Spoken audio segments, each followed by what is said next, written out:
As another NBA season has just come to a close, I want to answer the question that we've all been arguing on NBA Twitter all day long. Who are the best players in the modern NBA? As I'm hopefully going to be doing every single year for as long as I'm on this platform, we will be ranking the top 50 players as of the 2022 NBA offseason. Now starting with Tier A. At 50, we have Cade Cunningham. 49, Fred VanVleet. 48, Jaren Jackson Jr. 47, CJ McCollum. 46, Tyrese Halliburton. 45, De'Aaron Fox. 44, Robert Williams III. 43, Domantas Sabonis. 42, Kristaps Porzingis. 41, LaMelo Ball. 40, Anthony Edwards. 39, Andrew Wiggins. And 38, Jarrett Allen. So to start, you may be asking why I put the rookie Cade Cunningham at 50 after, well, a pretty mediocre rookie season. Cade only scored 17.5 points, grabbed 5.5 rebounds, and dotted 5.6 assists, and did it quite inefficiently, only shooting 50% true shooting. But Cade improved throughout the year.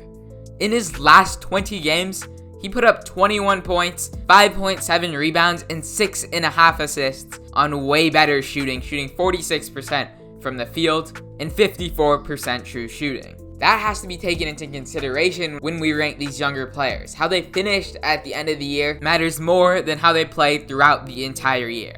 Throughout the rest of this list, you may see multiple young players that are probably overranked, and that is entirely due to the fact they finished the season way stronger than they started the season. That's why, in my opinion, the best rookie in the class, Cade Cunningham, finishes inside the top 50. The next thing you may be noticing is Robert Williams at 44.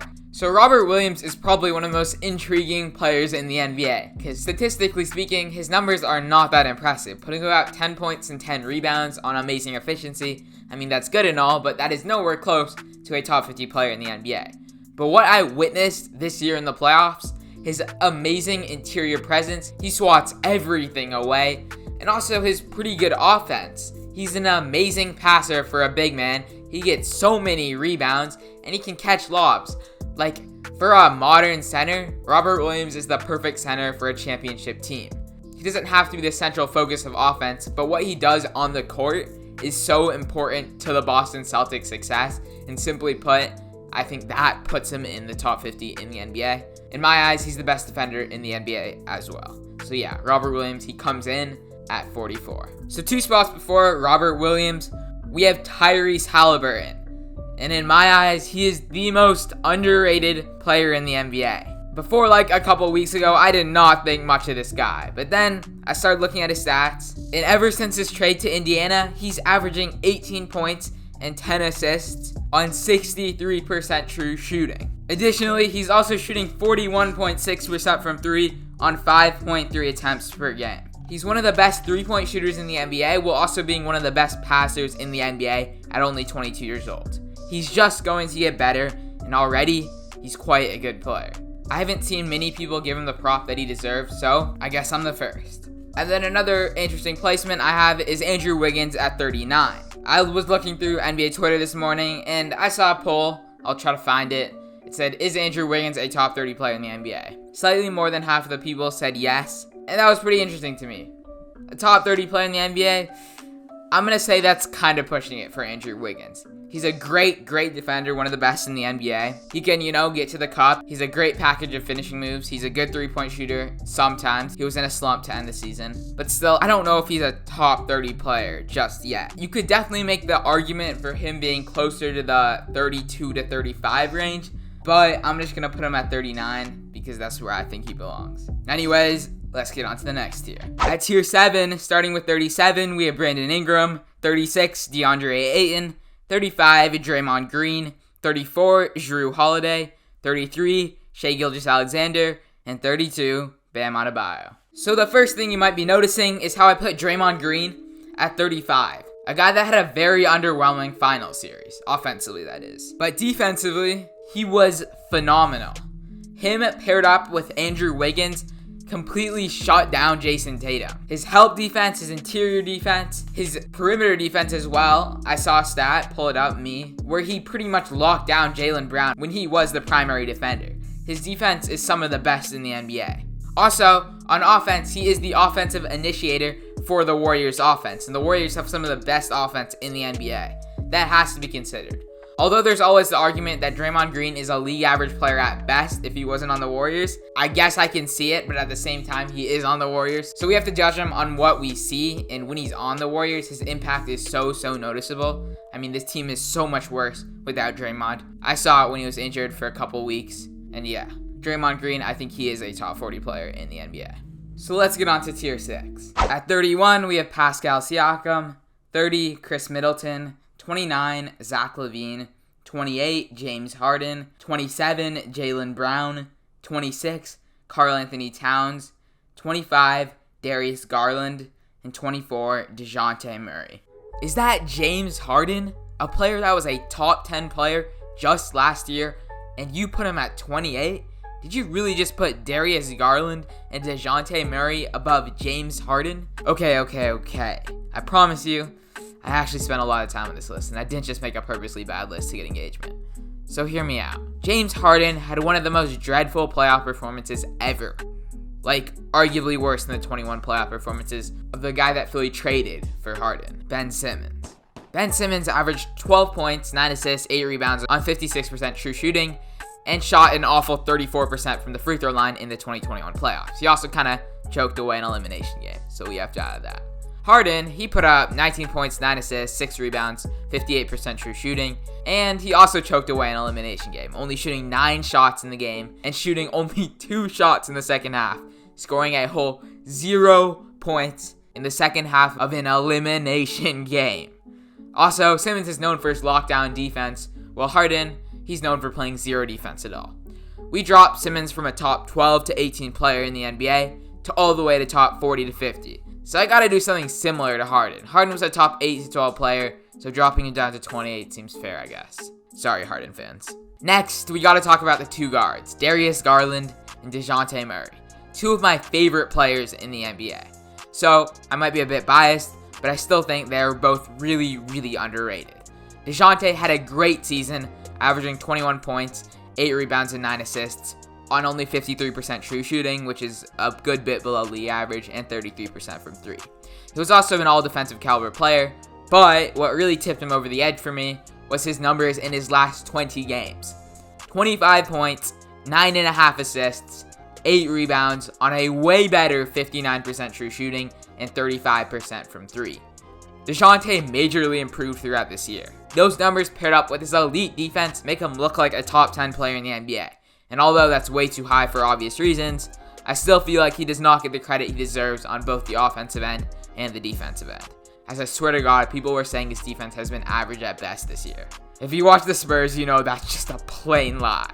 If he can keep up these numbers throughout an entire year, he could easily rise to like a top 15 player in the NBA. But I still have to consider his entire season as a whole this year, and taking that into account, he's about in that top 25 range.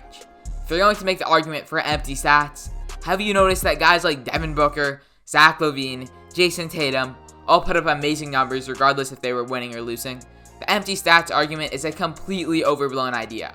Obviously, you have to consider if they're winning or not, but I feel like we do it a little bit too much. Darius Garland, on the other hand, well, he was winning a bit more than Dejounte. But still, the Cavs only finished 3 games above 500.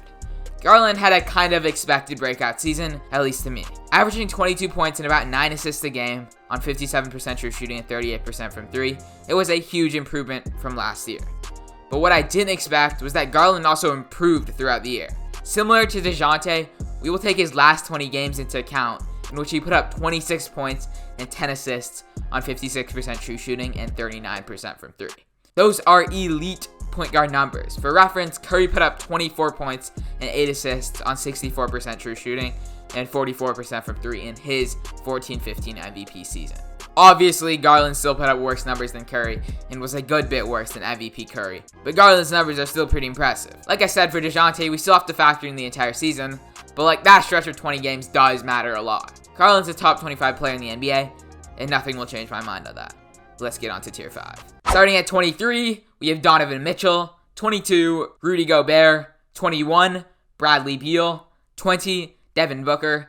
19, Zion Williamson. 18, DeMar DeRozan. 17, Kyrie Irving. and 16 Chris Paul. So Bradley Beal just came off of his worst season in recent years. Compared to his previous 2 seasons, when he averaged over 30 points a game for 2 years straight, 23 is kind of bad for his standards. But similar to Damian Lillard, who will be coming up soon, we can't just discredit 2 years of elite scoring after 1 pretty mediocre year. Plus, Beal and Lillard were injured for over half the year, so it wasn't even really a full season. Beal still gets dropped down from like the 15 to 18 range to 21, but that's really all I'll drop him. Zion Williamson is another guy we need to talk about. 19? Ahead of Devin Booker and Donovan Mitchell? But like I said in the intro, we will be basing his rank entirely based off of his play last year.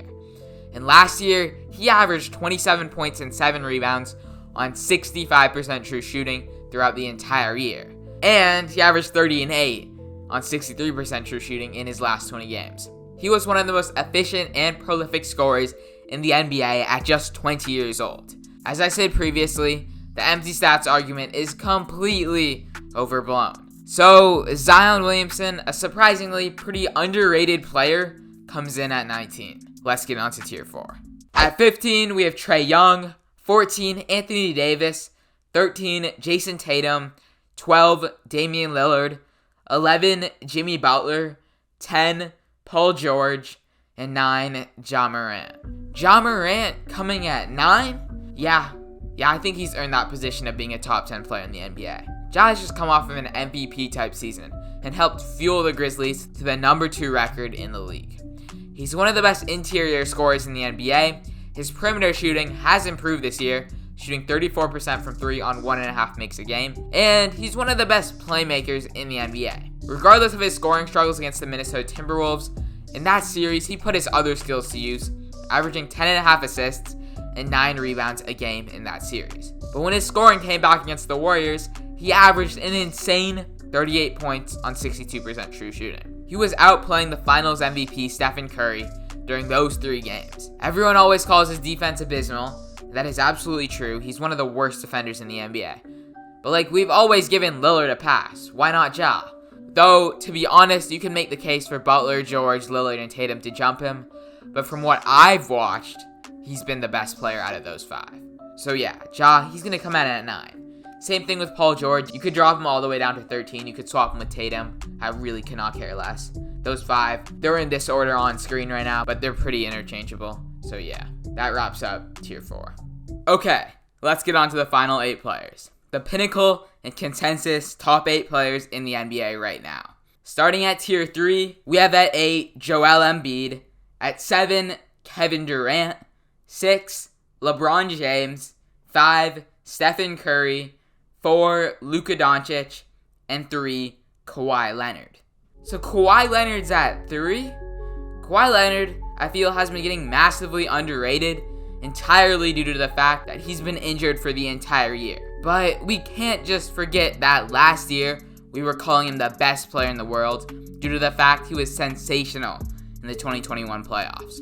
30 points on 67% true shooting. That is a crazy efficient 30 points. And this isn't no fluke playoffs either. Ever since Kawhi became a primary scorer, which is in 2016-17, in the playoffs, he's averaged 29.5 points on 63% true shooting, 9 rebounds and 5 assists, while also being arguably the best wing defender in the NBA. Though this year's Paul George and Mikal Bridges give him a run for his money. But even though 3 is just one spot below 2, I don't think you can make the case for Kawhi being the second best player in the world, because that spot belongs to Nikola Jokic. 27 points, 14 rebounds, 8 assists, 66% true shooting. Every single advanced stat says he's the best or second best player in the regular season. He's also kind of an underrated defender. The advanced stat Raptor says he is the second best defender in the NBA. I obviously don't buy it, but this is a well-known stat, so I can probably conclude that he is at least a solid defender, and he's also a back-to-back MVP. I feel that he is a tier above the 6 below him. I don't think anyone can make a valid argument for the likes of Kawhi, Curry to be above him. But I also don't think you can make a valid argument for Jokic being the best player in the NBA. Because that title really just belongs to one player. And that is last year's Finals MVP, Giannis Antetokounmpo. Alright, that is my full list. The LA Clippers are the only team with 2 top 10 players, and the Warriors, Bucks, and Celtics all have the most players on this list with 3 each. In my eyes, those 4 teams are the 4 best teams in the NBA. Anyways, I guess we will see next year. Feel free to comment down below on any of these placements. No hard feelings at all. And anyways, I'm out. Subscribe.